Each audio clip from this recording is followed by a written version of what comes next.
ન્યૂઝમાં ચાલી રહ્યા છે તદ્દન અફવાઓ છે. મેં હાલ 2024માં કોઈ પણ રાજકીય પાર્ટીમાં મેં દાવેદારી નોંધાવેલી નથી મારી કે નથી મેં મારું કોઈ પણ દાવેદારીનું ફોર્મ કોઈ પણ પાર્ટીમાં મેં હાલ ભરેલું. હું હાલ ઘણા ટાઈમ થયા પાર્ટીના કોઈ પણ કાર્યક્રમમાં નથી ત્યાંથી, કેમ કે મારું પોતાનું પર્સનલ એક લાઈફ છે. મારું એક વર્ષનું બેબી છે, જેના લીધેથી હું હાલ રાજકીય ક્ષેત્રમાં પણ સક્રિય નથી રહી શકતી. એના માટેથી જ મેં હાલ હું 2024માં કોઈ પણ રાજકીય પાર્ટીમાંથી દાવેદારી નથી કરાવવાની. એવું જરૂરી નથી કે એક ઘરમાં રહેતા હોય તો બધાની વિચારધારા એક હોય, અને જો એ ભાજપમાંથી લડવા માંગતા હોય તો એની મારે ક્યારેય ના નથી. પાર્ટી એમને ટિકિટ આપતી હોય, એ લડતા હોય તો 100% એમને પરિવાર તરફથી સપોર્ટ છે. તમે પાર્ટીને સપોર્ટ કરશો કે તમારા પતિને? હું 100% હું મારા પતિને સપોર્ટ કરીશ. અને 5 વર્ષ મેં આમ આદમી પાર્ટીને ઈમાનદારીથી આપ્યા છે, અને મેં કોઈ એની સાથે કોઈ વિશ્વાસઘાત કે વસ્તુ નથી કર્યું. અને હજુ પણ હું મારું રાજકીય ક્ષેત્ર પૂરું કરી શકું છું, પણ હું કોઈ પણ પાર્ટી સાથે દગો, એ પછી ભાજપ હોય, આમ આદમી પાર્ટી હોય કે કોંગ્રેસ હોય, હું કોઈ સાથે દગાની વાત હું નથી કરી શકતી. આખો વિડીયો જોતા પહેલા હજુ પણ અમારી ચેનલને સબસ્ક્રાઇબ નથી કરી તો યુટ્યુબ પર સબસ્ક્રાઇબ કરો અને ફેસબુક અને ઇન્સ્ટાગ્રામ પર ફોલો કરો.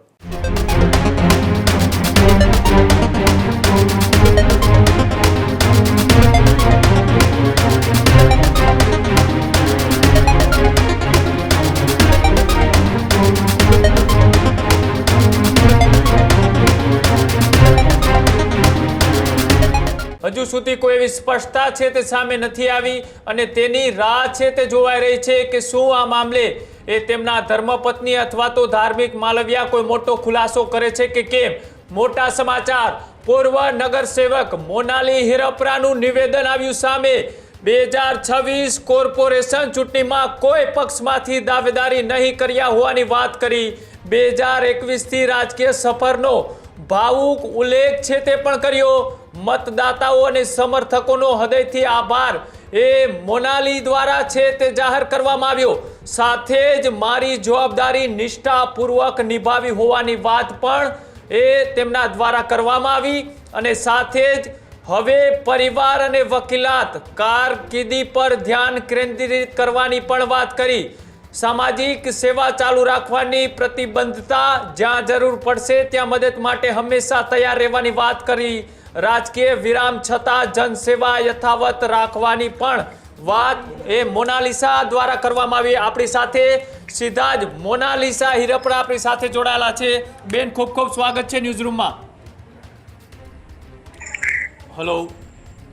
હેલો. જી બેન, સ્વાગત છે ન્યૂઝ રૂમમાં. Thank you. બેન, આજે 2-3 કલાકથી એવી ચર્ચાઓ શરૂ થઈ હતી કે તમારા દ્વારા આમ આદમી પાર્ટીમાંથી એ ચૂંટણી લડવા માટેની દાવેદારી કરવામાં આવી. તમારા પતિ દ્વારા ભાજપમાંથી ચૂંટણી લડવાની તૈયારી દર્શાવવામાં આવી. આ બંને અલગ અલગ પક્ષમાંથી એક પરિવારમાંથી ટિકિટ માંગવાનો જે નિર્ણય એ કરવાની વાતો વહેતી થઈ હતી, તેને લઈ શું કહેશો? ચોક્કસ આ બાબતને લઈને હું જણાવીશ કે 2024માં હાલ જે પણ ન્યૂઝ અત્યારે ન્યૂઝમાં ચાલી રહ્યા છે તદ્દન અફવાઓ છે. મેં હાલ 2024માં કોઈ પણ રાજકીય પાર્ટીમાં મેં દાવેદારી નોંધાવેલી નથી મારી કે નથી મેં મારું કોઈ પણ દાવેદારીનું ફોર્મ કોઈ પણ પાર્ટીમાં મેં હાલ ભરેલું. અચ્છા, તો આ સમાચાર કેમ વહેતા થયા? કોના દ્વારા તમારી વિરુદ્ધ આ રીતનું ષડયંત્ર છે તે કરવામાં આવ્યું?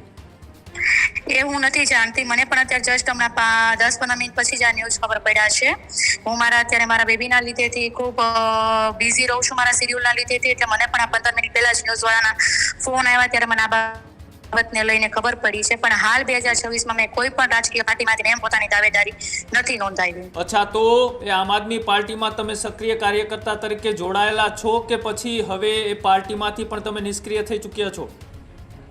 હું હાલ ઘણા ટાઈમ થયા પાર્ટીના કોઈ પણ કાર્યક્રમમાં નથી ત્યાંથી, કેમ કે મારું પોતાનું પર્સનલ એક લાઈફ છે. મારું એક વર્ષનું બેબી છે, જેના લીધેથી હું હાલ રાજકીય ક્ષેત્રમાં પણ સક્રિય નથી રહી શકતી. એના માટેથી જ મેં હાલ હું 2024માં કોઈ પણ રાજકીય પાર્ટીમાંથી દાવેદારી નથી કરાવવાની કે નથી હું ઇલેક્શન લડવાની. અચ્છા, તો પછી તમે આમ આદમી પાર્ટી સાથે જોડાયેલા છો વિચારધારાથી કે પછી આમ આદમી પાર્ટી સાથે જોડાયેલા પણ નથી?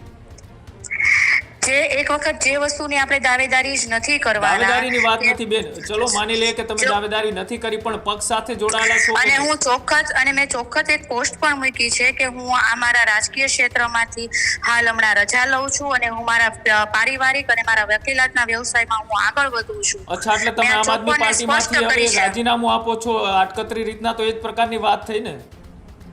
મેં તમને શું કીધું, મેં એવી કોઈ ચર્ચાઓ નથી કરી. મેં તમને જે સ્પષ્ટ હતું એ સ્પષ્ટ તમને જણાવ્યું છે.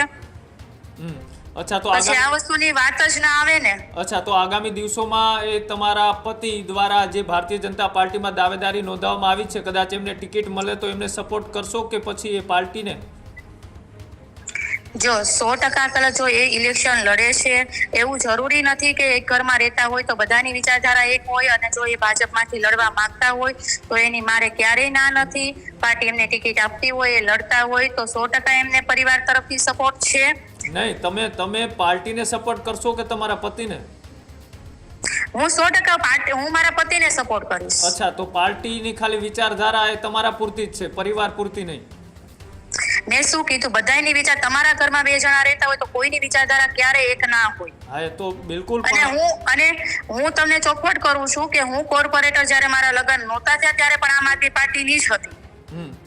અચ્છા, તો અત્યારે તમે સક્રિય નથી? અને મેં 5 વર્ષ મેં આમ આદમી પાર્ટીને ઈમાનદારીથી આપ્યા છે, અને મેં કોઈ એની સાથે કોઈ વિશ્વાસઘાત કે એ વસ્તુ નથી કર્યું. અને હજુ પણ હું મારું રાજકીય ક્ષેત્ર પૂરું કરી શકું છું, પણ હું કોઈ પણ પાર્ટી સાથે દગો, એ પછી ભાજપ હોય, આમ આદમી પાર્ટી હોય કે કોંગ્રેસ હોય, હું કોઈ સાથે દગાની વાત હું નથી કરી શકતી. આ જે છે એ હું તમને સ્પષ્ટ કહું છું. જી, બિલકુલ. આભાર બેન જોડાવા બદલ. તો જે રીતના એ મોનાલી હિરપરા દ્વારા એક સ્પષ્ટતા છે તે કરવામાં આવી કે મેં કોઈ પણ જાતની દાવેદારી કરી નથી.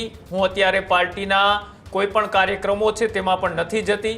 મેં મારા અંગત કારણોસર અને પોતાના એક પારિવારિક જીવનના કારણે તેઓએ પાર્ટીથી દૂરી બનાવી છે, પણ હજુ તેઓ પક્ષમાં જોડાયેલા છે. અને સાથે તેમના પતિ દ્વારા એ ભારતીય જનતા પાર્ટીમાંથી એ દાવેદારી નોંધાવી છે.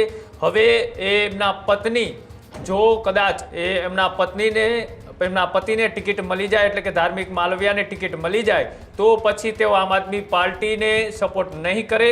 તે ચોક્કસથી તેમના પતિ એટલે કે ધાર્મિક માલવિયાને સપોર્ટ કરશે. જો કે વિચારધારા એક જ ઘરની અંદર 2 અલગ અલગ છે, એક ભારતીય જનતા પાર્ટી સાથે અને એક આમ આદમી પાર્ટી સાથે. પણ 2માંથી કોઈ એકને ટિકિટ મળે તો જે પાર્ટીમાંથી ટિકિટ મળે તેની વિચારધારા સાથે તેઓ તેમને સપોર્ટ કરવા માટેની ઈચ્છા પણ વ્યક્ત કરી છે. એટલે કે આ રાજકારણ છે, કદાચ વિચારધારા અલગ હોઈ શકે, પણ પરિવારની અંદર કોઈ એકને ટિકિટ મળે તો તેમને સપોર્ટ કરવાની વાત પણ એ મોનાલી હિરપરા દ્વારા કરવામાં આવી છે. જેઓ એ ભૂતકાળમાં નગરસેવક એ હતા અને હવે આગામી દિવસોમાં તેઓએ ચૂંટણી લડવાની સ્પષ્ટ ઇનકાર કરતા એક પોસ્ટ પણ કરી છે, અને સાથે તેમને વાતચીત કરતા પણ સ્પષ્ટ કહ્યું કે મેં આમ આદમી પાર્ટી સાથે લાંબા સમય સુધી કામ કર્યું. પાર્ટીના કાર્યકર્તાઓ, પાર્ટીના નેતાઓએ મને સપોર્ટ કર્યો, એ બદલ હું એમનો ખૂબ ખૂબ આભાર વ્યક્ત કરું છું. અને અંગત કારણોસર તેઓ અત્યારે હાલ ચૂંટણી નથી લડવા માંગતા તેવી પણ તેઓ એક સ્પષ્ટતા કરી. એટલે કે આ જે સમાચારો 2 કલાક પહેલાથી ચાલતા થયા હતા અને એવી વાત ચર્ચાઓમાં આવી હતી કે ધાર્મિક માલવિયાએ ભારતીય જનતા પાર્ટી અને તેમના ધર્મપત્ની દ્વારા આમ આદમી પાર્ટીમાંથી એ ચૂંટણી લડવાની તૈયારીઓ દર્શાવી છે. અને ત્યારબાદ હવે આ મામલાની એ સ્પષ્ટતા થઈ ચૂકી છે. એટલે કે હવે માત્ર એ ધાર્મિક માલવિયા કે જેઓ ભારતીય જનતા પાર્ટીમાંથી તેઓ સેન્સ પ્રક્રિયામાં ભાગ લઈ અને દાવેદારી નોંધાવી છે. જોવાનું રહેશે કે પક્ષ આ મામલે તેમને ટિકિટ આપે છે, અને ટિકિટ આપે છે તો પછી આગામી રણનીતિ એમની શું છે, અને આગામી દિવસોની અંદર તેમના ધર્મપત્ની પણ ભારતીય જનતા પાર્ટી સાથે જોડાય છે કે પછી એ હજુ પણ આમ આદમી પાર્ટી સાથે જોડાય અને એક જ ઘરની અંદર 2 વિચારધારા યથાવત રહે છે. આ જ પ્રકારની તમામ અપડેટ જોવા માટે ન્યૂઝરૂમ ગુજરાતને લાઇક, શેર અને સબસ્ક્રાઇબ કરવાનું ભૂલતા નહીં.